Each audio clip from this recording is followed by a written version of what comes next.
Encre Belle, Encre Rebelle. C'est un fanzine et un podcast. Un écho sonore et graphique à la vie du théâtre Mansart. Encre Belle, Encre Rebelle. C'est capter le tumulte des coulisses. Saisir le frémissement de la salle. C'est mettre en lumière les dessus et les dessous du théâtre. C'est découvrir. Un peu. Beaucoup. C'est aimer à la folie. Ou pas du tout. Encre Belle, Encre Rebelle. Ce sont des spectateurs, des spectatrices qui explorent leur intérieur et voyagent par intermittence avec les œuvres et les artistes, qui laissent une empreinte à chaque geste, à chaque rencontre. Encre Belle, Encre Rebelle, ça se passe au théâtre Mansart à Dijon. Et c'est initié par le service culturel du Crous Bourgogne-Franche-Comté. Encre Belle, Encre Rebelle, épisode 1. Bonne écoute. Encre Belle, Encre Rebelle, quand le théâtre Mansart trouve son écho. Alors je crois que j'avais envie de parler de mon rapport au théâtre. Je crois qu'il s'est créé un peu, pas en tant que spectatrice dans un premier temps, mais plutôt dans un rapport d'actrice, de créatrice. Je me rappelle quand j'étais petite, on faisait des scénettes avec ma sœur et une amie de ma sœur, et on jouait, on filmait, et j'ai toujours trouvé que c'était une pratique intéressante, qui nous faisait ressortir des choses qu'on peut pas faire ressortir tout le temps dans la vie. Et récemment, j'ai redécouvert cette pratique-là, l'année dernière notamment avec les ateliers du théâtre universitaire. C'est vraiment un rapport que j'ai appréhendé d'une façon nouvelle, parce qu'on a travaillé sur plateau, c'était une première pour moi.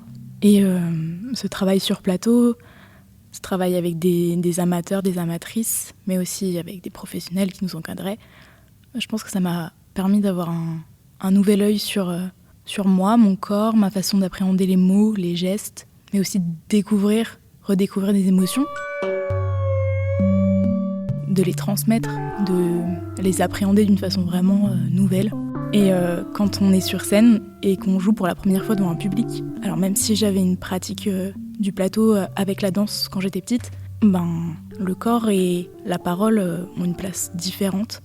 Je dirais qu'il y a une sensation de proximité. On rentre dans l'intime avec le spectateur, la spectatrice. On instaure une relation, un dialogue, et c'est un réel moment de partage entre les deux. Et oui, je trouve que c'est vraiment une mise à nu de soi, de l'autre. Et voilà, je pense que ça contribue réellement à un équilibre intérieur et à une maturité de soi. C'est nickel. On se faufile dans les couloirs. Et on arrive du coup dans la salle de spectacle qui est ici, avec ces jolis fauteuils rouges. On a la chance en fait sur le campus de Dijon d'avoir une belle et grande salle de théâtre et de spectacle vivant. Ici dans cette salle on a 204 places et un petit peu moins quand vous voyez la régie derrière. Donc la régie c'est là où se posent les techniciens, lumière, son pour travailler sur un spectacle.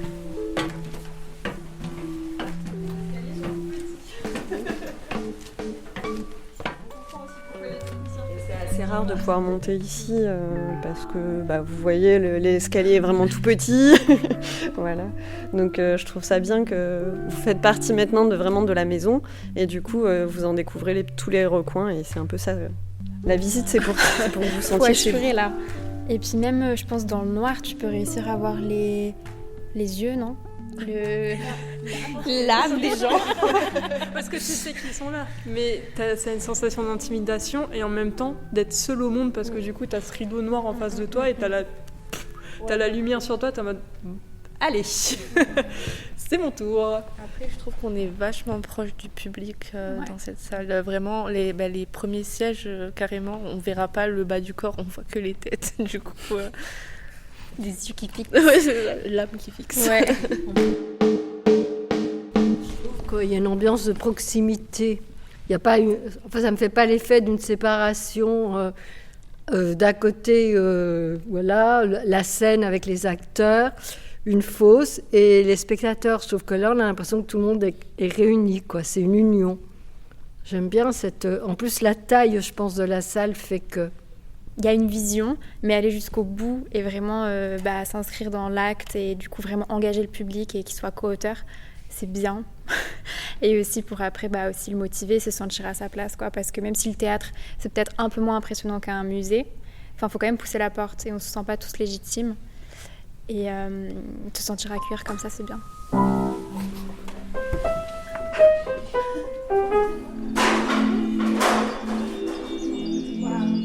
J'adore arriver dans cette salle, m'asseoir, entendre les bruits, les gens qui parlent, cette ambiance. Puis peu à peu, les discussions se taisent, le calme revient et là apparaît l'acteur ou les acteurs. Et ils nous entraînent dans ce monde proche de nous, mais dans un monde qui est différent du nôtre. Oui, vraiment, j'aime toute cette ambiance, ce partage, le regard que nous pouvons porter sur cet acteur qui, tout en étant proche, est dans un autre espace. Oui, je crois que c'est ça que j'adore. Et pourtant, quelquefois, je ressors totalement déçue, en colère, parce que c'est pas du tout ce dont je m'attendais et je trouve que voilà, c'est pas bien.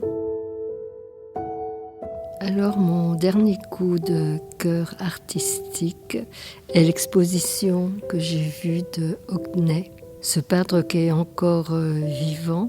J'ai adoré ces tableaux qui sont pleins d'aplats, de couleurs, de gens qui vivent et puis qui racontent aussi son histoire et son rapport avec son homosexualité, puisqu'il est parti aux États-Unis afin de ne pas être pénalisé dans son art et dans sa personne pour sa sexualité. Et en fait, j'aime ce regard naïf qu'il a, ses couleurs franches, et malgré ses peintures qui sont vraiment d'un aplat incroyable, on voit la vie. Et ça, je crois que ça m'a beaucoup plu, c'est qu'il a sa peinture, et nous sommes face et nous la voyons bouger, vivre, alors que ce ne sont que des aplats. Ouais, j'ai vraiment beaucoup aimé. J'ai toujours eu ce truc de vouloir découvrir et de vouloir créer à partir de ça. L'inspiration peut venir à tout moment, n'importe où, n'importe quand. En fait, je vois le monde sous une vision artistique. Je pense que c'est pour ça que l'art, c'est devenu une partie importante de ma vie et de mon identité. Vraiment, c'est l'art dans son plus brut et pur élément. Si quelque chose me parle, ça va être de l'art. Si quelque chose ne me parle pas forcément, c'est pas pour ça que ce n'est pas de l'art, mais en tout cas, c'est pas un art avec lequel je vais vibrer. Je trouve que c'est voir la vie d'un des côtés les plus poétiques qui soit. Et c'est dommage que certains, pas n'y adhèrent pas, mais juste ne s'y intéressent pas. Et c'est assez triste. Et par rapport au théâtre, du coup, j'ai toujours voulu en faire, même si je suis très timide. Je trouve ça très beau, parce qu'il y a peu de métiers, peu de choses dans la société qui nous donnent ce petit plaisir d'avoir fait quelque chose qui nous parle d'abord, et qui peut même parler à énormément de gens sans qu'on s'en rende compte.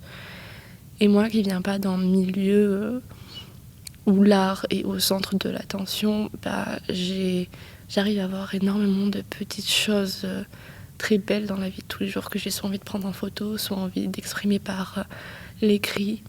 Tous ces sentiments, toutes ces émotions, toute cette inspiration que j'inspire en moi, j'ai envie de la mettre en œuvre et aussi de la partager, d'avoir quelque chose d'artistique dans ma vie qui pourrait me permettre juste d'être heureuse, parce que j'ai l'impression que sans l'art, c'est un peu terne, enfin la vie, la société, etc., c'est terne et très, très rude.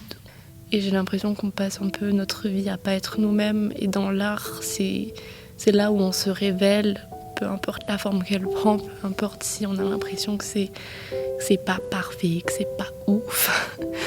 C'est vraiment quelque chose qui nous est propre, et je suis sûre que ça peut parler à énormément de gens sans qu'on s'en rende compte. le théâtre, le spectacle, la vie, c'est pas vous et moi, c'est nous ensemble.